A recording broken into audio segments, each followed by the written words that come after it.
Kita nggak boleh memungkiri kalau misalnya memang dalam beberapa hal laki-laki itu lebih unggul, misalnya secara fisik gitu ya, meskipun tidak bisa disamaratakan.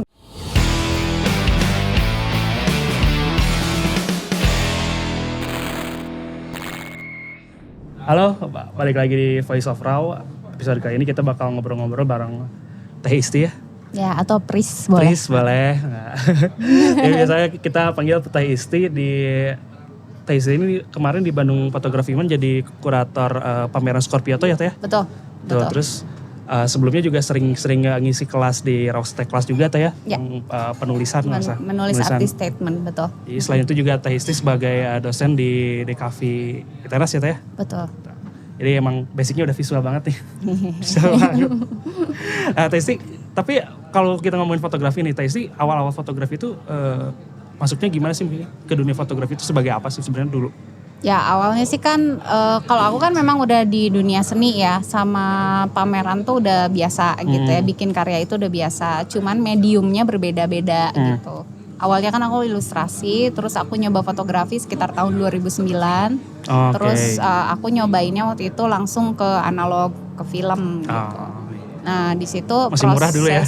Masih murah. Iya benar, masih murah banget. Terus udah gitu proses eksperimen mediumnya tuh lumayan fun lah buat aku, menyenangkan. Terus udah gitu bisa mengaitkan dengan konsep yang aku suka juga gitu. Jadi ya udah akhirnya diterusin. Jadi emang awalnya dulu dari ini dulu ya, visual dulu, desain dan lain-lain ya. Ilustrasi ya. Jadi nyemplungnya ke fotografi dan langsung ke analog sudah awal mulanya. Dulu waktu awal-awal nyemplung itu berarti kayaknya minim banget nih cewek. Kalau aku ngumpul-ngumpul gitu sama komunitas, iya biasanya cewek tuh sedikit minoritas sih. Ya, minoritas. Dan kebanyakan justru kalau cewek, misalnya kalau fotografi dan cewek gitu, justru kebanyakan modelnya cewek, yang foto cowok gitu kan. Dulu masih gitu banget kan yang di foto banyakan gitu-gitu. Ikut katanya gitu-gitu. Iya. Aku juga agak kritis sih ya soal ini ya. Jadi di komunitas-komunitas fotografi hobi terutama ya, banyak banget yang make model perempuan untuk sebagai subjek latihan foto model gitu. Padahal model kan bisa banyak banget range-nya, dari mulai umur, bisa anak-anak, bisa laki-laki, bisa perempuan, bisa kakek-kakek, bisa nenek-nenek gitu. Tapi banyak banget yang pakai objek perempuan mungkin karena kelihatannya lebih ya itu kayak otomatis aja sih. Jadi mungkin perempuan dianggapnya tuh lebih indah kali ya mungkin ya, secara penampilan gitu kan. Kita gak bisa pungkiri itu gitu ya. Lebih enak dilihat gitu ya. Ya mungkin ada salah satu faktor itu. Tapi juga ini ada kultur kebiasaan sih sebenarnya. Kultur kebiasaan. Jadi perempuan tuh dianggapnya, misalnya dalam beberapa komunitas hobi kan yang seksi-seksi gitu kan banyak banget itu. Di Indonesia loh itu diselebrasi loh itu sebenarnya. Nah gitu, itu masih ada pandangan-pandangan perempuan sebagai objek sih kalau di foto ya, di beberapa kasus gitu. Tapi memang ada beberapa komunitas juga yang sudah tidak beranggapan seperti itu. Tapi kalau Teh Isti pernah sempat motret model cewek gitu sempat atau belum pernah? Pernah, tapi itu tuh atas dasar permintaan orangnya. Jadi bukan karena aku mau foto kamu dong gitu. Tapi fotoin aku dong gitu ya berarti. Karena permintaan orangnya. Dan kalau saya foto perempuan bukan karena dia perempuannya, bukan karena dia cantiknya gitu. Jadi karena apa? Ya banyak hal, banyak faktor. Misalnya backgroundnya dia, jalan hidupnya dia misalnya. Terus atau enggak ya berbagai macam. Memunculkan karakter dia di dalam potret gitu berarti ya? Iya kayak berarti gitu. Mungkin bedanya, pengen tahu sih bedanya cowok motret cewek dengan cewek motret cewek tuh kerasa sih gak tuh bedanya? Beda banget. Nah ini nih berarti kita hari ini ngebahas ini ya, fokus di sensitivitas gender dalam dunia fotografi ya. Sebenarnya kalau mau lihat tuh kita mesti bahas dulu mau dari sisi siapa nih, mau dari sisi fotografernya atau subjek fotografernya. Oke, gitu. Fotografer dulu deh. Oke. Kalau fotografer gimana tuh? Kalau fotografer tuh gender memang memeran peranan penting gitu di dalam karya fotografi. Persoalannya itu satu, sudut pandang. Nah itu. cara mandang cewek sama cara pandang cowok tuh berbeda. Sebenarnya waktu itu kan juga pernah ada penelitian ya soal eye tracking. Jadi tahun 2009 pernah ada penelitian kalau cowok moto portrait sama cewek moto portrait itu apanya dulu dan apa yang dominan dilihat. Ya, waktu itu penelitian itu membuktikan bahwa yang laki-laki itu biasanya lebih fokus ke hidung dan mulut. Kalau dari portrait nih ya, cuman dari kepala ke atas ya. Jadi kalau yang portraitnya cowok nih berarti? Oke. Kalau cewek mata. Kalau cewek langsung ke mata gitu ya? Kalau cewek fokus ke mata. Nah ini tapi kalau secara keseluruhan misalnya waktunya dihitung itu tuh hampir nggak ada bedanya. Tapi bisa dilihat kalau cewek fokus pada beberapa bagian dalam figur si subjeknya itu. Kalau cowok tuh biasanya dia lebih luas, nge-scan-nya tuh lebih luas. Jadi gitu. lebih kalau ibarat kayak itu lebih mundur gitu semua nih. Kalau cewek lebih fokus ke lebih fokus ke detail-detail. Jadi ada perbedaan memang, kalau cewek tuh lebih detail oriented, kalau cowok tuh lebih ke semua. Ya makro gitulah ya ngelihatnya gitu ya. Jadi berarti kalau lensa mah ini lebih wide, ini lebih fokus gitu aja. Nah itu tuh kan kalau kita lihat kan berarti di situ ada gaze of men sama gaze of woman gitu kan. Jadi perempuan tuh lebih lama kalau ngelihat ke sebagian kecil tuh artinya apa, dia detail oriented gitu kan. Kalau cowok kan lebih luas. Nah itu juga dikaitkan dengan cara belajar dua-duanya. Misalnya gini, kalau cowok itu lebih fokus ke technical equipment. Kalau di penelitian student of photography gitu ya, mereka lebih technical gitu. Banyak sesuatu yang ditanyakan itu dari students itu biasanya persoalan logika lah. Iya, rata-rata sih gitu ya, bukan cuma fotografi, pasti kalau ada yang hobi apa pasti nanyanya alatnya dulu, fungsi alatnya dulu, optimalisasi dan lain-lain gitu ya, pasti gitu sih kalau cowok ya teh. Iya. Nah kalau cewek tuh biasanya pertanyaannya lebih ke kontennya. Jadi misalnya story-nya, impact-nya. Iya, ngerti. Ke teknis gak terlalu dipikirin, penting bisa gini gimana caranya gitu doang gak ya? Ya sebenarnya sih porsinya pasti sama ya. Ada aja yang nanya itu, cuman presentasenya lebih besar. Dalam pertanyaan yang jenisnya apa dan jenisnya apa. Nah dari situ kita bisa lihat gitu. Kalau misalnya fotografer cowok sama cewek aja udah beda dalam melihat sesuatu. Jadi nah itu dikaitkannya dengan cewek lebih banyak ngebahas soal sesuatu yang berhubungan dengan emosi, perasaan, memori, masa lalu, kayak gitu-gitu. Yang berhubungan dengan keluarga. Orang-orang terdekat lah ya. Kalau cowok tuh sebenarnya gimana ya? Sebenarnya ada juga gitu ngebahas itu, cuman sudut pandangnya beda aja gitu. Mereka tuh nggak bisa nyemplung lebih dalam lagi gitu kalau secara emosi. Ya, secara emosi berarti gitu ya. Mungkin nggak semua cowok kali ya, tapi beberapa juga pasti ada yang bisa mungkin ya nyemplungin. Cuma emang nggak mayoritas kali ya. Mayoritas kayak begitu. Jadi secara genetik emang udah disettingnya gitu kali ya. Sebenarnya kan kalau dari sejarah awal-awal nih fotografi kan sebenarnya seimbang-seimbang aja ya. Fotografer perempuan sama laki-laki. Nah, yang pas berbeda itu kan ketika fotojurnalism. Fotojurnalism terutama pas zaman perang. Perang ya benar-benar. Cewek agak sulit. Benar. Pertama mungkin dari segi fleksibilitas dianya, misalnya dia ada keluarga, ada anak, ada apa gitu, dia bisa nggak ninggalin keluarga kayak gitu kan. Kalau cowok kan memang tugasnya dia kan expand. Emang udah kodratnya di sini. Iya, emang dia misalnya emang gampang aja mau lakukan perjalanan. Nggak banyak yang dipikirin lah ya, nggak banyak kebutuhannya nggak terlalu sebanyak cewek. Mungkin kan kayak kebutuhan bulanan itu kan, tabung bulanan juga nggak ada kan cowok, ya aman aja. Kalau cewek kan Mungkin pas lagi perang terus pas sakit perut itu kan agak-agak susah. Ya mungkin. Ya mungkin ya, ada itu ya, ada kayak gitu aja halangannya. Ada beberapa kondisi fisik juga yang ngebedain mereka ya. Batas, betul, kita nggak boleh memungkiri kalau misalnya memang dalam beberapa hal laki-laki itu lebih unggul, misalnya secara fisik gitu ya. Meskipun tidak bisa disamaratakan gitu, tapi kita bisa lihat lah presentasenya, misalnya dari atlet lah. Wah, cewek udah ngeri-ngeri. Iya, maksudnya kita bisa tahu lah dari situ sendiri sebenarnya laki-laki itu secara fisik dia lebih kuat juga bertahannya. Gitu. Okay. Berarti awal menurunnya ketidakseimbangan itu awal dari fotojurnalisme justru kan ya. Mulai terkikis nih, jadi cowok banyaknya muncul, cewek agak menurun. Iya. Tapi justru ke bawah sampai sekarang ya kayaknya gitu ya. Kalau sekarang gimana sih? Sekarang sih sebenarnya problemnya itu bukan presentase cowok cewek. Sebenarnya sekarang itu yang lagi dibahas itu inequality-nya itu soal gaji. Oh, bukan soal jumlah ya? Fee. Ya katanya fee-nya fotografer cewek itu jauh lebih kecil daripada laki-laki. Gitu. Bisa ya? Itu nggak tahu juga ya. Cuman balik lagi nih ke fotojurnalisme perang gitu ya.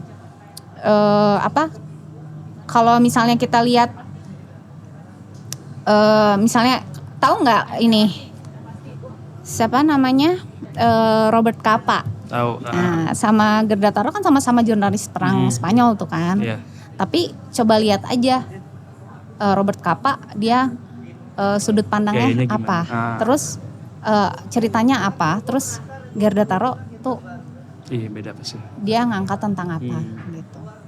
Ada salah satu fotonya Gerda Taro tuh dia membawa ada tim penyelamat gitu ya, dia membawa korban perang gitu ya, pakai tandu. Kalau Robert Capa tuh dia nunjukin portret prajuritnya gitu, lebih ke nunjukin itunya gitu kan. Dari situ aja kita udah lihat ya sudut pandangnya beda. Misal yang lebih ke sosial siapa, terus yang lebih ke emosional siapa. Dan sebenarnya kalau misalnya ada fotografer perempuan di era perang gitu ya, itu bisa membantu banget gitu dalam fotografi, dalam dokumentasi perang. Sekarang apa coba bedanya? Bedanya apa tuh? Ya misalnya gini, kan dulu perang banyak banget di daerah Muslim, negara Muslim. Timur Tengah. Yang mana kalau misalnya fotografer itu motoin soal persoalan keluarga atau persoalan efeknya terhadap perempuan, efeknya terhadap anak-anak. Itu yang maju itu biasanya yang mempunyai pendekatan kepada keluarga yang lebih bagus itu kan perempuan. Yang bisa masuk ke rumah-rumah dan motoin perempuan kan perempuan ya. Pada saat itu terutama ya. Sebenarnya itu perannya perempuan tuh di situ gitu menurut saya gitu. Jadi bukan di sisi yang heroik berdudar, tapi lebih ke di balik itu ya, cerita di balik itunya. Kayak ibarat kalau kita lihat film-film perang kan suka ada tuh sisi-sisi itunya, keluarga ini nyeritain keluarga tentang keluarganya. Buat ngambil emosional si penontonnya gitu. Lebih ke impact sih, lebih ke efek perang terhadap keluarga, kondisi keluarga, efek perang terhadap keluarga yang hidup ya, keluarga yang hidup ya. Kalau yang mati ya udah gitu ya. Terhadap anak-anak, trauma dan gitu ya. Itu gimana gitu. Terus waktu itu juga pernah Steve McCurry juga berpendapat bahwa sebenarnya kalau dari jenis fotografi itu nggak ada bedanya cewek sama cowok. Cewek bisa moto apa aja, cowok juga bisa moto apa aja, sama. Alatnya sama juga ya. Tapi dia mengakui bahwa pria itu tertarik dengan yang namanya agresi dan kekerasan. Action filled subjects gitu. Kalau pria tuh memang tertarik sama hal itu. Momen-momennya gitu ya. Yang momen-momen decisive momen, kalau ibarat di street photography kan momen-momen puncaknya kan cowok banget kayaknya itu yang sukanya. Ya. Atau enggak ya dari segi actionnya gitu, pas di lapangannya gitu, misalnya lagi siapa nyerang siapa gitu, atau enggak siapa nih yang berjasanya gitu kan.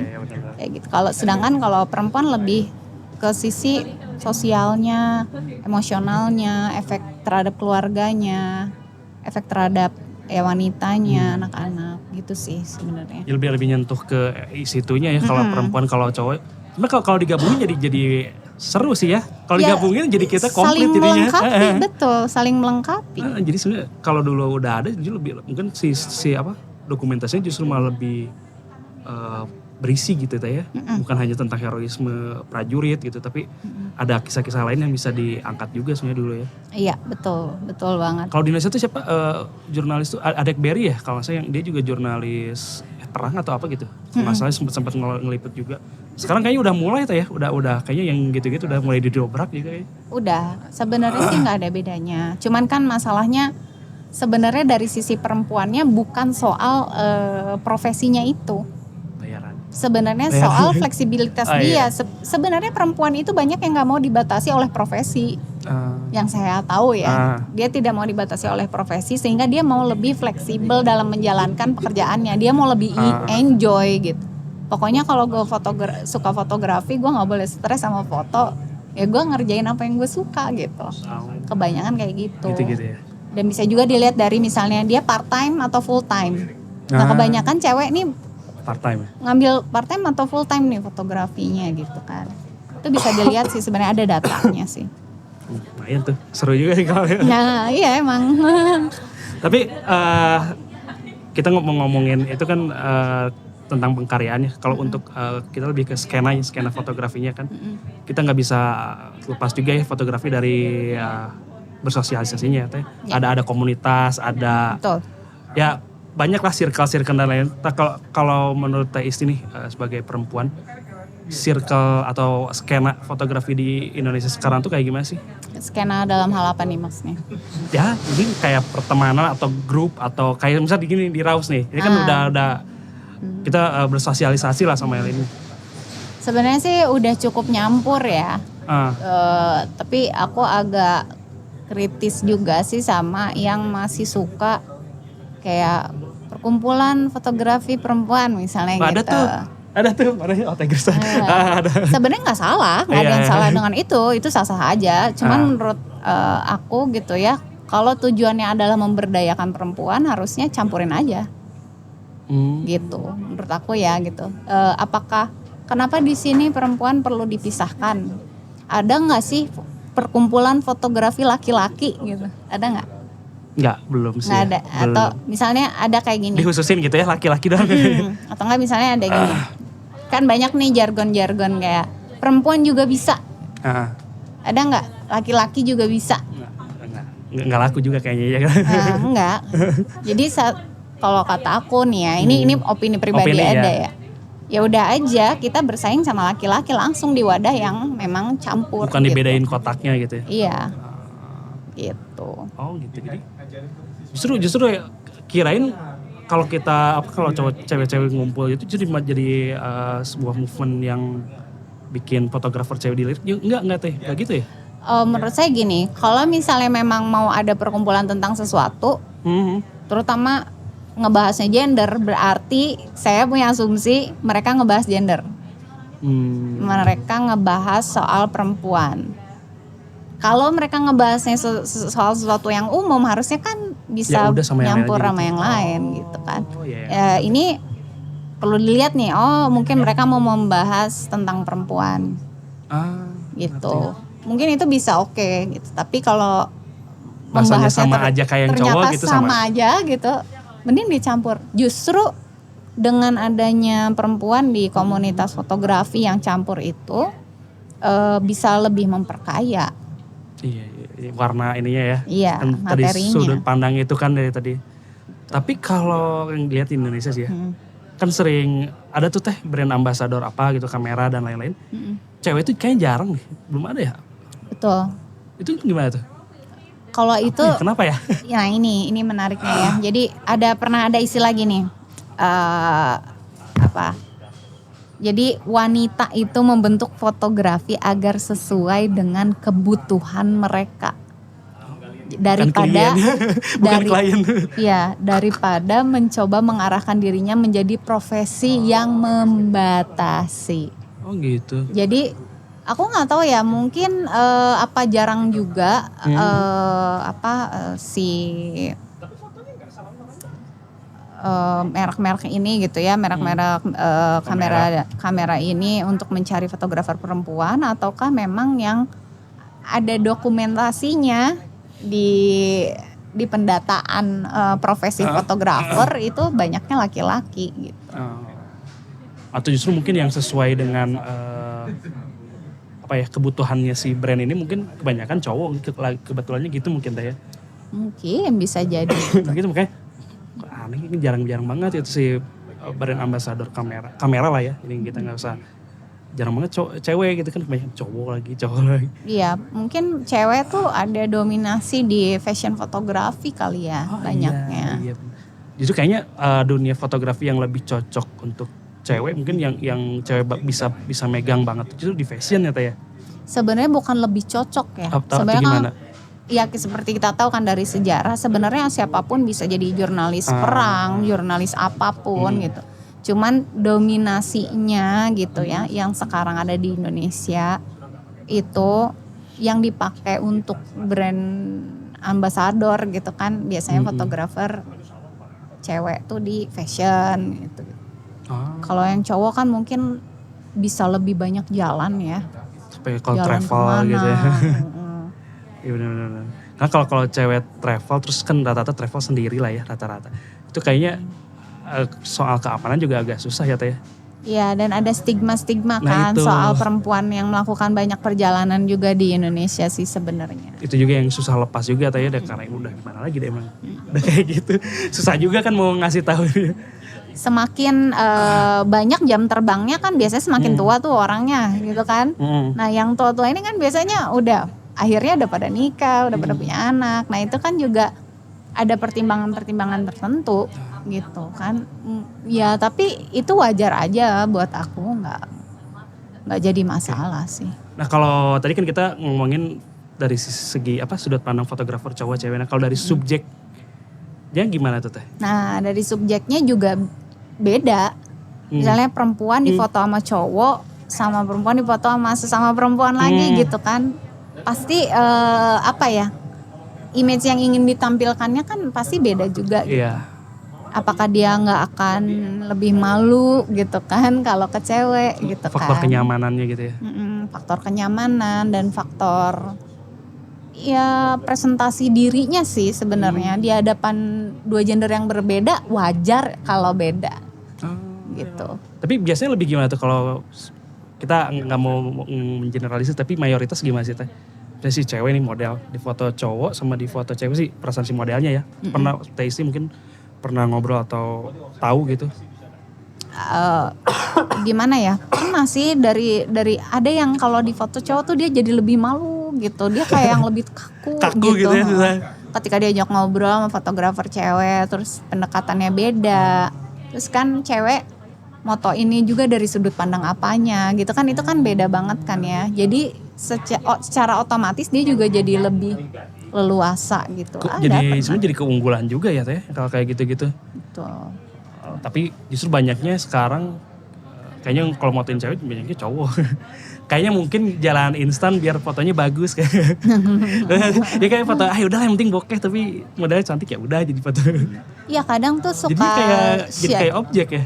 Iya jadi kayak shallow gitu ya. Mungkin kayak kayak gue ngeliat dia cantik, menarik. Udah gitu ya udah kita bikin kegiatan moto cewek gitu kan. Jadi sebatas itu harusnya bisa lebih maju lah. Bisa lebih meningkat lah ya harusnya. Mungkin belajar kayaknya di edukasi dan lain-lain. Ya kalau kayak gitu kan terus-terusan diselebrasi jadi budaya akhirnya. Jadi kayak fotografernya gini gitu. Jadi kayak kayak gini gitu. Ya aku kan kadang suka malu gitu kalau ada yang nanya itu nggak ikutan foto hunting model cewek tuh yang seksi-seksi gitu. Aduh enggak deh gitu kan. Ya tapi modelnya walaupun modelnya juga dibayar ya sebenarnya ya. Dibayar. Cuma tetap kayak ngelihatnya. Tujuannya apa gitu. Itu ngelihatnya juga kayak set rame-rame gitu kayak di todong gitu. Tapi nggak tahu ya perasaan modelnya gimana. Cuma kalau kita yang dari segi lihatnya sih kayak gitu. Oke, terakhir sih Teh. Kira-kira nih peran yang cocok untuk wanita, kira-kira aja nih Mbak ya. Di dunia fotografi, bukan hanya fotografer ya. Kira-kira peran apa sih yang cocok diambil sama sama wanita di dunia fotografer? Sebenarnya sih bisa apa aja ya, tidak terbatas gitu. Karena dari sejarah juga fotografi gitu terbukti bahwa ada jurnalis perang perempuan gitu, ada jurnalis tentang violence dari perempuan gitu. Tapi mereka kan punya akses khusus yang tidak dimiliki oleh laki-laki ketika di lapangan. Sebenarnya yang membedakan adalah cara pendekatan karyanya, bukan jenis karyanya. Cara pendekatan dan sudut pandang yang diperlukan. Gitu. Yang bisa jadi nilai lebih buat perempuan ya Teh. Dari segi tadi keintiman itu, pendekatannya. Jadi lebih dari segi itu mungkin bisa jadi nilai lebih dari perempuan. Iya, ya kan gini soalnya. Ketika sifat-sifat perempuan yang sebenarnya kalau dari kepercayaan kita nih ya, bukan dari orang-orang barat misalnya gitu ya. Kita percaya bahwa perempuan itu kan lebih ada delikasinya gitu ya, lembut, ada tendernessnya. Itu adalah aset yang penting di dunia gitu. Tapi orang-orang menganggap bahwa hal tersebut itu kelemahan. Tidak penting untuk dibahas dalam dunia fotografi atau enggak. Itu tidak dianggap menjadi salah satu aspek penting yang ada dalam diri perempuan untuk membuat karya gitu. Padahal itu penting banget, itu salah satu modal yang membedakan dia dengan laki-laki. Gitu. Jadi kalau menurut saya nggak apa-apa dibedain cewek bagaimana, cowok bagaimana gitu. Karena memang ada kodratnya, emang ada bedanya ya. Ada kecenderungannya betul. Gitu. Yang penting adalah bagaimana mempertanggungjawabkan konten yang dia bawa. Dan dia jujur dengan sudut pandangnya dia gitu. Itu sih yang penting itu jujur dengan sudut pandangnya itu ya, tidak mencoba menjadi sesuatu gitu. Menjadi siapa gitu. Iya. Oke. Menarik sih Teh. Oke, teman-teman untuk episode kali ini kayak kita udahin dulu. Sampai jumpa di episode berikutnya. Bye.